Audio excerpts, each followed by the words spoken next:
Alright, welcome back. This is the second of 3 tutorial videos on password cracking with Hashcat presented by Ahjax. In this tutorial, we'll install the tools and software needed to effectively crack passwords. This slide has a list of useful tools for password cracking, but the items listed on the left-hand side are the only ones we'll use in the next video tutorial. So the rest of this video will cover how to install these different tools. If you already have these installed, you can go ahead and skip the rest of this video and go on to part 3. So to install Hashcat, first you need to download it from either Hashcat's GitHub repo or go to hashcat.net. Once you've downloaded the files, cd into the Hashcat folder and follow the instructions in readme.md.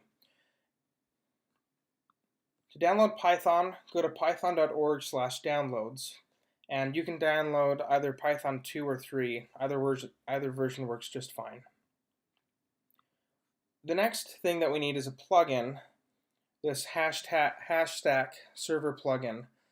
What it does is it automatically extracts password hashes from targets and then formats those hashes according to your hacking tool's preferences. So in our case, we'll be using only pdf to hashcat.py. So you can go ahead and download either the entire GitHub repo listed on this slide or just download the single pdf to hashcat.py file. Now there are 3 files that we're going to use to crack passwords in the next video tutorial. You can download these files via links in the video description or in the walkthrough below this video.